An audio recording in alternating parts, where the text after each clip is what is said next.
වසර 100,000 ගණනක් මුළුල්ලේ දේශනාවෙන් කටවචනයෙන් වැලිපිල්ලේ ලිවීමෙන් පන්සලේ පිරිවෙනේ සෙවණේ ආරම්භ වී වත්මන් පාසල් පද්ධතිය දක්වා අපගේ අධ්‍යාපනය දිගුදුරක් පැමිණ ඇත. සමාජයට වැඩදායි සඵල පුරවැසියන් බිහි කිරීම අරමුණු කරගත් අපගේ අධ්‍යාපන පද්ධතිය නිදහස් අධ්‍යාපන සංකල්පය ඔස්සේ සෑම කෙනෙකුටම අධ්‍යාපනය ලැබීමේ සම අයිතිය සහතික කරමින් ජාතික ජාත්‍යන්තර සම්මුතීන් අනුගමනය කරමින් ලෝකයේ දියුණු රටවල් හා සමතත්වයට පැමිණ සිටී.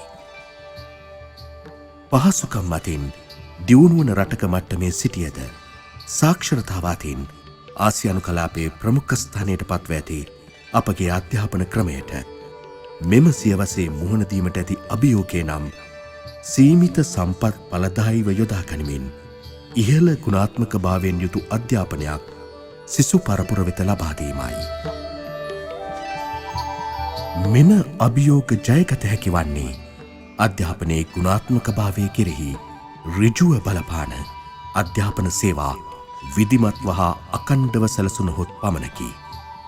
ඒ සඳහා ගුණාත්මක අධ්‍යාපනයට අත්‍යවශ්‍ය සේවාවන් වන පෙළපොත්, පාසල් නිල ඇඳුම්, පුස්තකාල, පෝෂණ, සනීපාරක්ෂක ආදී සියලු පහසුකම් අප්‍රමාදව නිසි ප්‍රමිතියෙන් යුතුව පාසල් පද්ධතිය වෙත ලබා දිය යුතුය.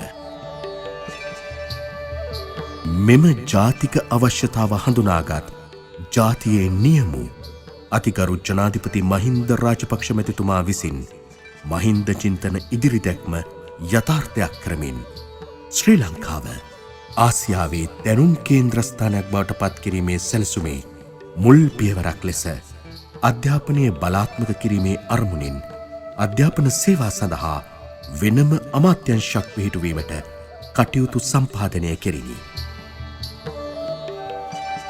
අධ්‍යාපන සේවා අමාත්‍යංශය කොළඹ දිස්ත්‍රික්කයේ බත්තරමුල්ල පැලවත්ත ඉසුරුපාය භූමියේ ස්ථාපිත කෙරුණේ 2013 ජනවාරි 28 වනදාය.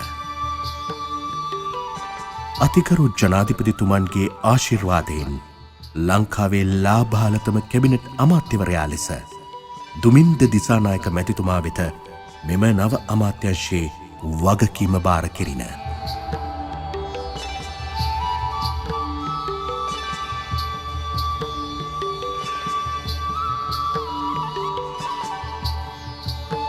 ගුණාත්මක අධ්‍යාපන සේවාවක් තුළින් දැනුමැති සමාජයක් බිහි කිරීමට උරදීම සිය දර්ශනය කරගත් අධ්‍යාපන සේවා අමාත්‍යංශයේ කාර්ය මෙහෙවර වුණේ ඵලදායි ඉගෙනුම් ක්‍රියාවලියක් ස්ථාපිත කිරීම උදෙසා සියලු සම්පත් හා සේවා ප්‍රශස්ත ලෙස ලබා දෙමින් සම අධ්‍යාපන අවස්ථා තහවුරු කිරීම සඳහා පාසල් ප්‍රජාවට හිතකාමී පරිසරයක් ගොඩනැගීමයි.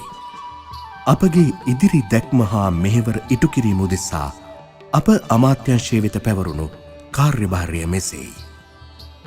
පාසල් පෙළපොත් බෙදා හැරීම, පාසල් නිල ඇඳුම් ලබා දීම, පාසල් ළමුන් සඳහා පෝෂණ වැඩසටහන් ආරම්භ කර පවත්වාගෙන යාම, පාසල් සඳහා ජල හා සනීපාරක්ෂක පහසුකම් සහතික කිරීම, පාසල් පුස්තකාල සේවා වැඩි දියුණු කිරීම හා පාසල් සඳහා අවශ්‍ය ලී බඩු උපකරණ හා ඉගෙනුම් ආධාරක ලබා දීම ඇතුළු තවත් විශේෂිෂ්ඨ ගණනාවකි.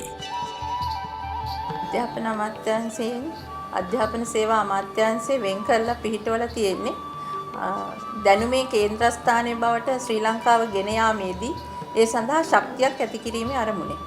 ඒ අනුව මේ වෙන විට මෙම අමාත්‍යාංශය එම අඩිතාලමට උර දෙමින් දරුවන්ගේ අධ්‍යාපන වර්ධනය සඳහා අවශ්‍ය වන සේවාවන් සැපයීම මුල් කරගෙන කටයුතු කරනවා. දරුවාගේ දෙමාපියනුත් මේ සඳහා සහභාගී කරවගෙන ගුරුවරුනුත් සහභාගී කරගෙන දරුවන්ගේ දෙමාපියන් ගුරුවරුන් දරුවන් කියන මේ තුන්ගොල්ලම එකතු කරගෙන සම්මිශ්‍රණයක් වශයෙන් ඔවුන් සියලු දෙනාම දැනුවත් කරගෙන සහයෝගයෙන් මේ ගමන ඉදිරියට ගෙන යාමට අපි අපේක්ෂා කරනවා. ගත වූ කෙටි කාලය තුළ අපගේ අරමුණු කරා ළඟා වෙමින් ඉලක්ක වෙත යොමු වෙමින් ප්‍රයෝජනවත් ආරම්භයන් රැසක් සඳහා අවස්ථාව සැලසුණු අතර 40 ලක්ෂයකට ආසන්න පාසල් දරුදරියන් සඳහා පාසල් නිලැඳුම් ලබා දීමට අවකාශ ලැබීම එවැන්නක්.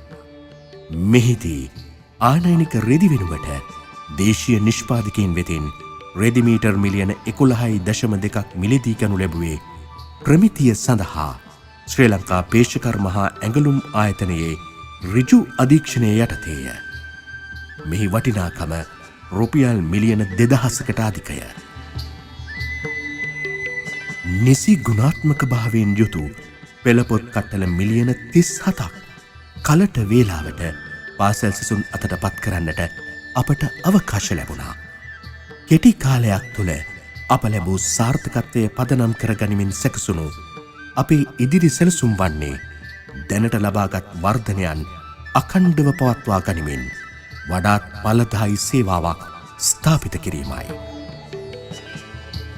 මම හිතන්නේ මේ සියලු කාරණාම කරගන්න අපට පුළුවන්කම ලැබුණේ අතිගරු ජනාධිපති මහින්ද රාජපක්ෂ මහත්මයා අධ්‍යාපන සේවා කියන අමාත්‍යාංශයක් පිහිටවීම හරහා මේ අමාත්‍යාංශ පිහිටවීම හරහා අද පුළුවන්කම ලැබිලා තියෙනවා අධ්‍යාපන ඇමතිවරයා විදිහට බන්දුල ගුණවර්ධන ඇමතුමාට අධ්‍යාපනයේ ගුණාත්මක භාවය වැඩි කරන්න. උදාහරණයක් විදිහට උසස් පෙළ සඳහා තාක්ෂණික විෂය ධාරාවක් අලුතෙන්ම ඇති වෙනවා මේ වෙනසත් එක්ක.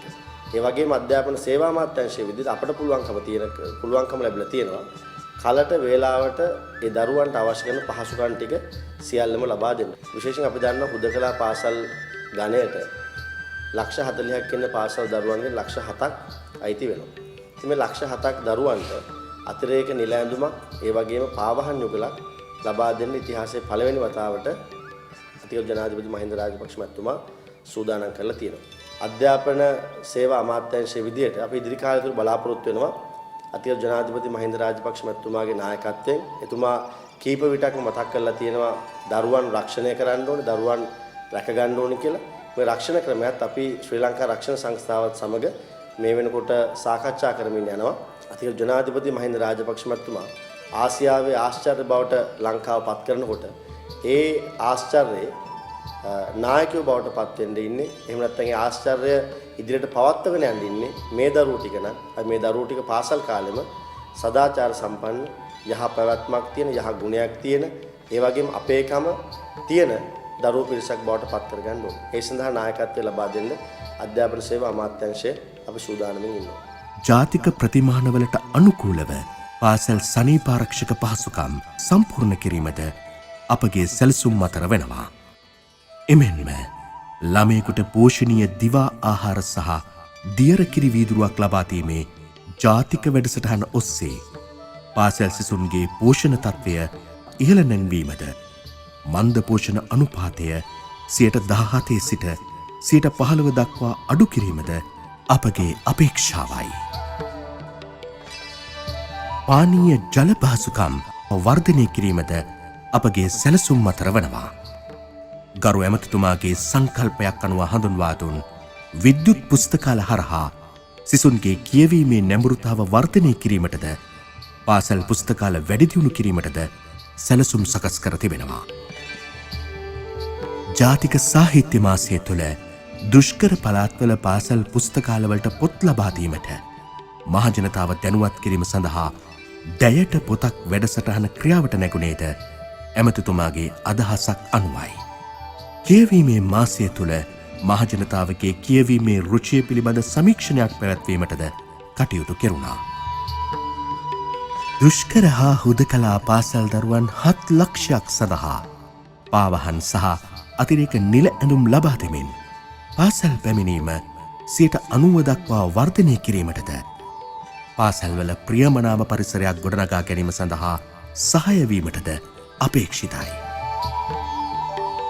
දැනට ඇති පාසල් දන්ත ශල්‍යාගාර 342 සඳහා පහසුකම් සැලසීමට හා නවීකරණයටද පාසල්වල ක්‍රීඩා උපකරණ හා පහසුකම් වර්ධනය කිරීමටද පාසල් වත්කම් කළමනාකරණය විධිමත් කිරීම අරමුණු කරගෙන පරිගණකීය වත්කම් තොරතුරු පද්ධතියක් ස්ථාපිත කිරීමද සැලසුම් අතර වනවා.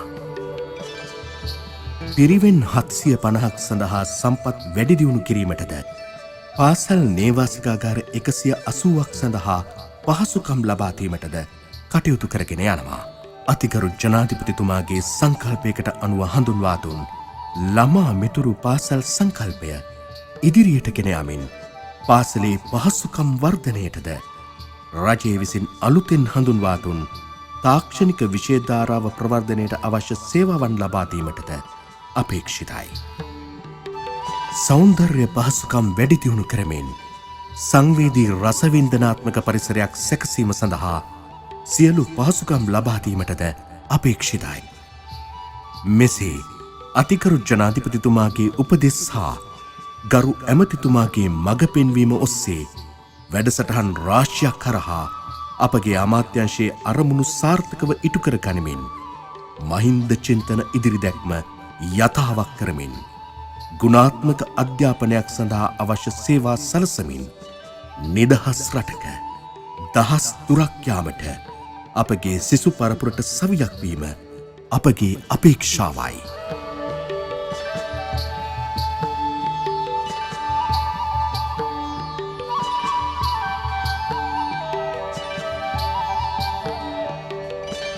ඇයි දරුවන්ට සුරක්ෂිත අනාගතයක් ගොඩනගමු.